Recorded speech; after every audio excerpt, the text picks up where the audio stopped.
In this video, I want to discuss Winston Churchill, Palestine and the Palestinians, and the Jews. Dalam video kali ini, kita akan membahas sosok yang sering dipuji sebagai pahlawan besar Inggris, Winston Churchill. Namun, di balik citranya sebagai pemimpin yang membawa kemenangan pada Perang Dunia Kedua, ternyata tersimpan banyak sisi gelap, khususnya terkait Palestina, Yahudi, dan kolonialisme. Mari kita telusuri lebih dalam, karena sejarah Churchill bukan sekadar masa lalu, tapi juga masih bergema hingga hari ini. Churchill selalu dianggap tokoh besar.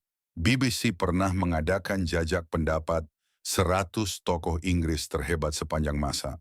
Dan Churchill menempati posisi nomor 1, mengalahkan Shakespeare, Newton, Darwin, hingga Ratu Elizabeth Menawa.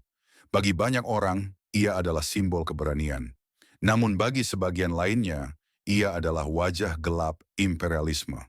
Penulis Inggris, Tariq Ali, bahkan menulis sebuah buku berjudul Winston Churchill, His Times, His Crimes. Buku ini membuka tabir sisi gelap Churchill yang jarang dibicarakan. Dalam buku itu, Tariq Ali mengungkapkan sejumlah kebijakan Churchill yang tergolong kejahatan perang. Salah satunya adalah keputusan untuk mengebom kota-kota Jerman selama Perang Dunia Kedua, Berlin, Hamburg, Dresden, dengan target warga sipil. Hasilnya, lebih dari 1 juta orang Jerman, laki-laki, perempuan, hingga anak-anak, tewas dalam api dan runtuhan. Fakta yang sering dilupakan, Inggris justru memulai strategi ini terlebih dahulu, bukan Jerman.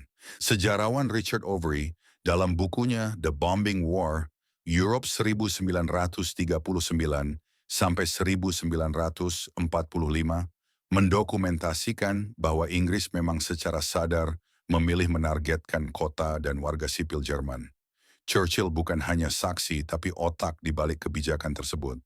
Dan inilah salah satu noda terbesar dalam sejarahnya. Namun yang lebih penting untuk kita bahas adalah pandangan Churchill tentang Palestina, orang-orang non-kulit putih, dan dukungannya terhadap Zionisme.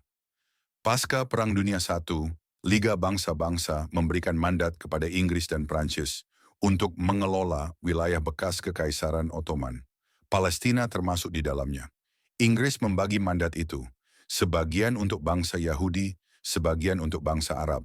Tariq Ali menggambarkan, inilah contoh awal politik perpecahan kolonial, di mana penduduk asli disingkirkan untuk memberi ruang bagi pemukim baru. Churchill mendukung kebijakan itu dengan penuh semangat. Bagi dia, orang Arab Palestina hanyalah penghalang, bukan pemilik sah tanah tersebut. Churchill terang-terangan mengungkap pandangan rasisnya. Dalam kesaksiannya di depan Komisi Pil pada tahun 1936, ia menyatakan, "Saya tidak setuju bahwa anjing di palungan memiliki hak atas palungan, meskipun ia sudah lama tinggal di sana." Bayangkan, dengan kata lain ia berkata, meskipun orang Palestina sudah tinggal ribuan tahun di tanah itu, mereka tidak otomatis punya hak atasnya. Lebih jauh, Churchill bahkan membandingkan orang Arab Palestina dengan penduduk asli Amerika dan Aborigin di Australia. Bangsa-bangsa yang disingkirkan oleh kolonialisme kulit putih. Baginya itu bukan kesalahan, melainkan sesuatu yang sah dan wajar.